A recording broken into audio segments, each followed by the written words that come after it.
Tā sadarbība sākās, ka, nu, protams, ieteica kaimiņš ieteica. Un, nu, vienu gadu pamēģina, jā, ir labi. Rezultāts, teiksim, pēc tam ir labs pēc ielikšanas. Un tā, nākošā gadā atkal paņemam, jā. Man ir, teiksim, melioratora izglītība, jā.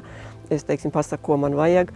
Un tad, nu, ja tā izdara, tad ir ļoti labi, jā.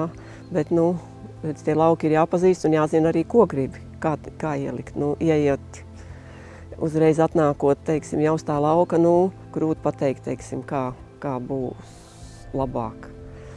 Nu, man, piemēram, tur tā davotiņa, jā, to neredz no augšas. Es, teiksim, zinu, ka tur traktorists saka, ka tur ir slapjums. Es aizēju ar, nu, jām izmēru, āders, kā nosaka, ja? Skaidrs, te ir mazs avotiņš, man parāda. Nu, tad tur mēs ieliekam 2 zariņus, 3 zariņus ieliekam. Pēc tam viņš ir saustā vietiņa. Nu, viss kārtībā. Nu, prieks, nu, tā uz priekšu arī. Nākošo gadu atkal kaut ko. Brīžiem jau ziemā jau tiek saplānots, kur ko darīs. Un tā kopā vēl ar Viktoru, ja? Tad mēs paskatāmies diametrus, teiksim, šādu virzienu, tādu virzienu un saspraužam uz lauku un roku.